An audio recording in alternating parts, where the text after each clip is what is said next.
Hi guys, someone's eating again. So I figured I would try to make my birth vlog. So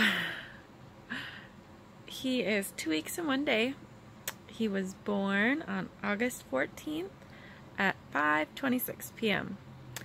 I don't know if I said that was a Tuesday. I don't know, but Monday that week I went to work. I was very contraction-y, if that's a word.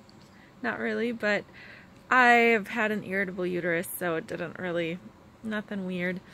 That night I was starting to feel a little yucky. I don't know what to say.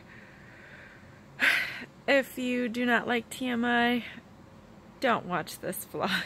There's going to be a lot of TMI in here. So it was like bedtime. I had kind of like a clean outy poop. I had to poop a lot. Yeah, softer poop, just a clean out poop. And then I started having like some bloody show. And I texted my sister-in-law who wanted to be there for the birth, and I said, just to let you know, I'm having this and this going on. I don't know, maybe I'll text you in a few hours, just be prepared in case. But I was like, it's not gonna happen. I was like 39 weeks. And with my daughter, she was 9 days late. I had to be induced, and she still wouldn't come out. So she was C-section. I was just sure that this little boy was not going to come out. So I was very surprised. I started having very regular contractions at about bedtime, 9:30 or 10. Like, pretty much every 3 to 4 minutes. But I was like, I am not waking up Dennis. He was supposed to get up at 3:30 in the morning to be at work at 4:30. So I was like, I am not bugging him unless I am sure this is something real. So, I don't know. Few hours went by. I think I waited till like 1 in the morning, and they were very consistent about every 3 minutes apart. And I went, Dennis, I think we might have to go to the hospital. So he of course woke up. I had him call the hospital for me and ask them if they wanted me to come in. Sorry guys, I don't have any hands left. So they knew, sorry I keep saying so. I'm sleep deprived. They knew that I was trying for a vback. I'd had a C-section before, so it puts you at a higher risk. So they sorry, I said it again. They wanted me to come in and get hooked up to the monitors and see what was going on. We woke up my daughter. It was 1 in the morning. And I was like, Callie, you gotta wake up. I think your baby brother's coming. She like sits up in bed. Really? Really? And she was ready in 10 seconds. Had her suitcase ready. She went downstairs. She was very, very excited. My husband dropped me off at the emergency exit where I was supposed to go to get into the hospital to get to OB. Then he left me and went to drop off my daughter at my brother and sister-in-law's house, the one who is going to come for labor. So she comes rushing in, and she's supposed to work the next day. So she came, and I don't know, maybe it took 20 minutes or so. She came in and was with me. She, I think, got there before Dennis came back. I really don't remember. They had hooked me up to the monitors, got everything going. They checked me, and I was 2 centimeters dilated, and I was consistently having contractions every 3 minutes. They let me wander around for a bit at the hospital.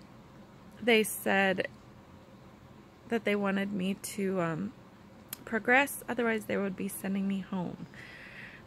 Once they didn't want to, what is it called? To really, what's the word? Take me in as a patient, whatever it's called. So they were just going to like check me, let me walk around, and then they'd really like check me in if I've made any progress. Because once I, as a VBAC patient in my hospital, I'm checked in, then all of the surgical staff has to be there and wait for me to go into labor in case something were to go wrong, in case I rupture my uterus and I have to be rushed to immediate surgery. We were just wandering, doing squats and walking up and down stairs and whatever for a few hours. We came back to the room, we bounced on the exercise ball. They kept coming in and checking me. I think at about 5 a.m. they did a cervical check and I was still at 2. They said, you know, you're contracting really hard every 3 minutes. They're like, sometimes you just have to go back home, relax a little bit, and in a few hours you'll probably be back. So I was super disappointed, but we left. The people I nanny for, the mom is a nurse, an OB nurse, actually at a different hospital. And she texted me. I texted her when I went into the hospital, and she texted me. She goes, are you coming into work today? I was like, no, I'm not. Still having contractions every 3 minutes, or sooner. So I got home, and I tried to lay in bed. I was exhausted. I had no sleep that whole night.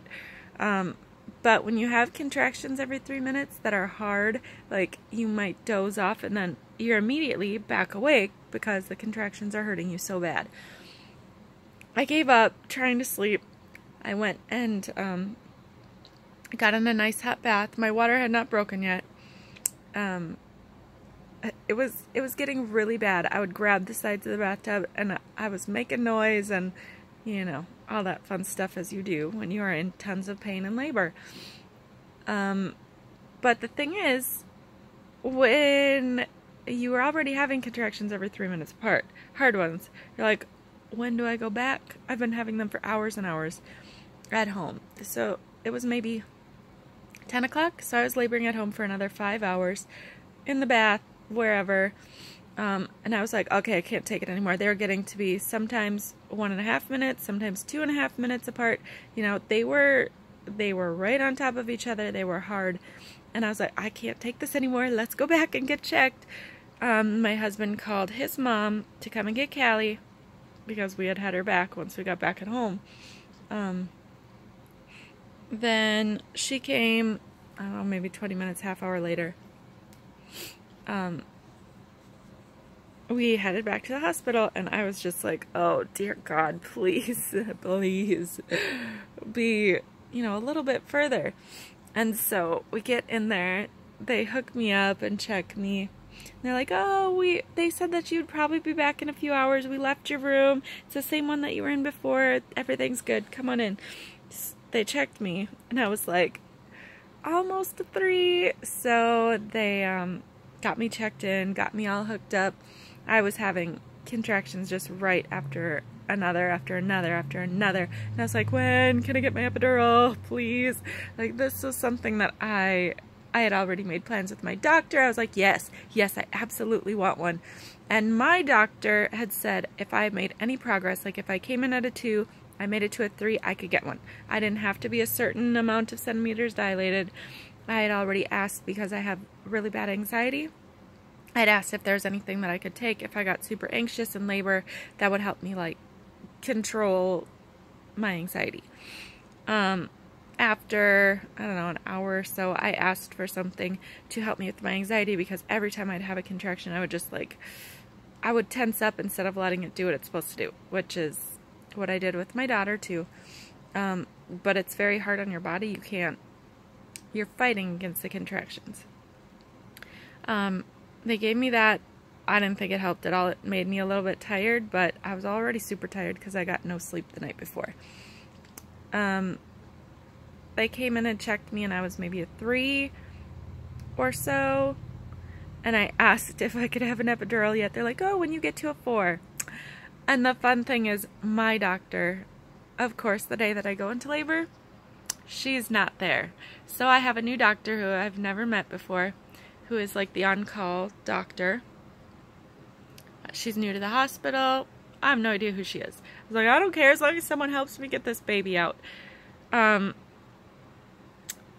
Things were really slow up until 3 to 4 centimeters. and then I don't know what happened. It was probably noonish, maybe 1-ish, I don't know, when I was between a 3 and a 4, somewhere in there. It was horrible, horrible. I would just sit there dying, holding the bed. Like, they were so hard and so fast, I could not deal with it. I was begging for an epidural.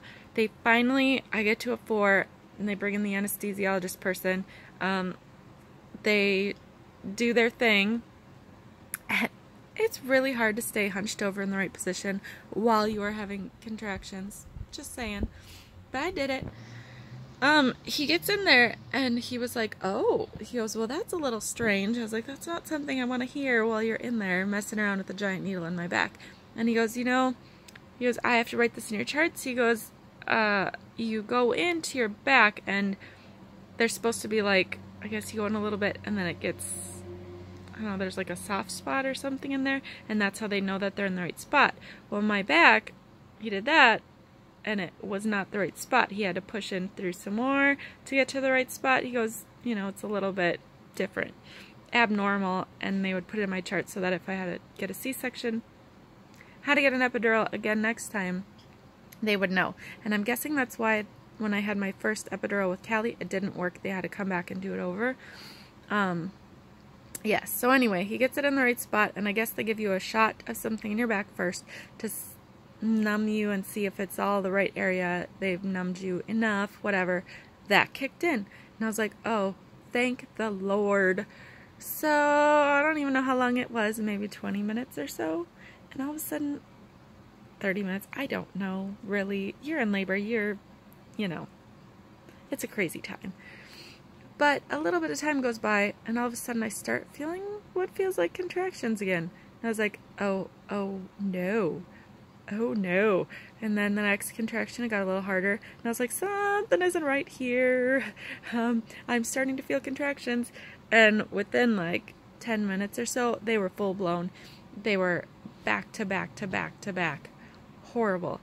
I would just get done with one, I would start saying something, and I was like, Dennis, come here, and I would be holding his hand, and I was real loud. And I am a quiet person, a shy person. I do not like to draw attention to myself. I could not help myself. All of a sudden, my labor just zoomed off. It went crazy.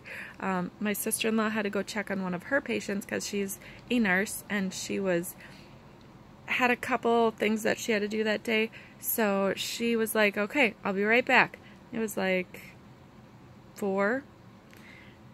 And they had, while she was gone, they had the anesthesiologist come back in and check me, and he goes, oh, it should be kicking in. He goes, I'm not sure why it's not.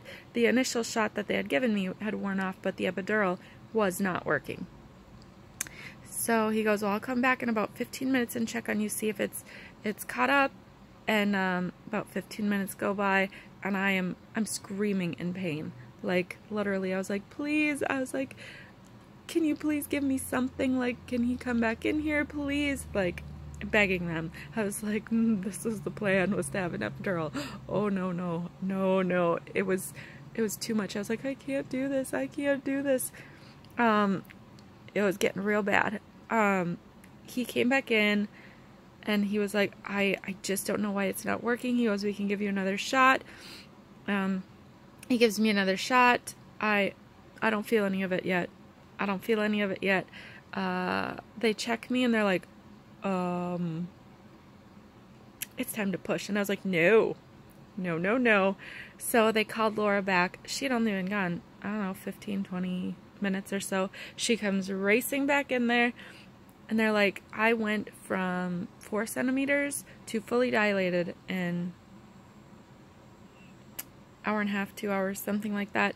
And there were no drugs that were going to be helping me. And so they like quick pull out everything, get the lights set up, get the, all of their stuff ready. The doctor comes in. Doctor who I didn't know. Yay. I am all spread open, screaming in pain. Yep, I felt bad. It's like every other person in this hospital is going to run out. It was getting bad. And I was like, is there nothing else you can give me? I was like, I was going to do this with an epidural. They're like, there's no time. There's no time for it to kick in. You're just going to have to do this. And I said, nope, not going to do it. I literally said that. Even though I knew this baby has to come out, I was all, no. So I just had to do it anyway. No epidural helping me. It was not what I thought it was going to be. But I'm a very determined person, and I was in tons of pain. I just wanted him out and safe and happy. I pushed him out in 15 minutes. They're like, this is your first time ever pushing? I can't believe you did that. But in all that crazy pushing, I ripped real good. I had a 2nd-degree tear all the way to my butthole. You know, when I kept saying I was watching YouTube videos and it looks like they are just gonna rip from hole to hole, that is almost what I did. Almost. Oh, yeah, I was so excited they put him on my chest right away. He looked good and happy and healthy, so all of that was wonderful. She started stitching me up down there, and she was like, just let me know if anything feels sharp. She goes, you'll feel some tugging, but if it feels sharp, let me know. I was like, okay. She's going along, doing her thing. And all of a sudden I was like, ooh. I was like, oh, that one hurt. And she was like, oh, did it? And then she did the next one. And I was like, oh, that one hurts too. And she goes, like, sharp? I said, yes. She goes, well, this is the last one. So she just stitched me back up. And I could hear the other nurse looking down there. She goes, in the middle of all of the stitching me up, she goes, oh, it looks like a little tail down there. She's all like, fix that little area. I was like, please don't give me a tail by my butthole. I did not know how far I ripped. I knew that I had ripped a little bit. She said it was a 2nd-degree tear. She goes, most moms on their first time pushing out a baby tear. She goes, it's okay. So I just so happened to get the one and only doctor that does not believe in prescribing any real drugs if you have a vaginal birth. It's just her rule. She will not prescribe you any real drugs for a vaginal birth. So later on, as I'm trying to sit, I am in horrible pain, and I can't take any NSAIDs because I have had gastric bypass. The only thing that I can take is Tylenol. They were amazing nurses that I dealt with. The doctor was nice and everything, but I didn't like that rule very much. It felt like, I don't even know. It felt like I broke my tailbone and I blew out my butthole all at the same time. My butt hurt way worse than my vag. Way worse. I had to sit like on one butt cheek to try to breastfeed in the hospital, which luckily he took to instantly. He was really good. I think within 30 minutes of him being born, he was eating. So that all went really well. Yeah, they had me get into a nice bath maybe a couple hours after he was born. And I think it was the next day, they were like, have you, looked, checked out the situation down there? And I was like, I felt it. And I was horrified. I felt it one time while I was in the hospital. And yeah, stitches all the way to my butthole. That was really traumatic. Even in the bath, I couldn't sit normal. I had to go to one butt cheek. I was in so much pain. Even the nurse, she called the doctor to ask if they could give me something else, and she was like, no, that's just my rule. I just don't give out any good drugs. So me and my Tylenol were good friends for a while, and they gave me Colace 2 days in a row at the hospital. When I got home, I started taking Miralax and prunes, and oh, I had to poop. I couldn't poop. Oh, I would sit on the toilet and just start shaking. If you have never had a poop, if you have never given birth and then had to give your first poop, well, you're lucky, because it's horrifying, especially because I was stitched up to my butt. Horrifying. And gross. And a bloody mess. When I finally got to poop, it was maybe four or 5 days after he was born. It was bad. I was in there for a long time. There was lots of shaking. Thought I was going to die a little bit. Thought my lady bits were going to fall out. It was horrible. I'm so thankful for this sweet little baby. But, ooh, Dennis was all, oh, it's easier than a C-section. I said, no, it's not. Because then, you know, I couldn't really, my ab muscles are like ripped apart. But they give you good drugs, and if you don't overdo it, you're okay. I was fine. The horrible labor before the C-section was bad, but I think I would have rather just scheduled a C-section, gone in, and had it done. I was in so much pain for 10, 11, 12 days? I don't know, something like that. 10, 11 days, really. I was in a lot of pain. A lot of pain. They tried giving me like a little blow-up donut in the hospital too. The nurses were so sweet. They're like, anything we can get you to help, you know, anything. They're like, you know, sometimes this feels better, sometimes it does not. They're like, if it kind of spreads your cheeks apart, it might hurt, but if you can stuff them in there, it might help. So, and I'm super thankful for all of my nurses. They were amazing. I'm so thankful for this sweet, healthy little boy. I got my vback.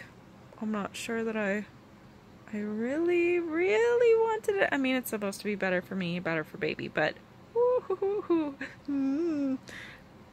I don't know. Probably better for me, but man, did that hurt. Hurt so bad. But anyway, that is how little Mr. Jackson Kenneth Jakes came into the world. And he is so sweet. I love him so much. Yes, so hopefully I'll be back more regularly now. Love you guys. Talk to you later. If this one's up first before the other video, there's other stuff coming. I had taken a few little snippets here and there. But otherwise, talk to you later.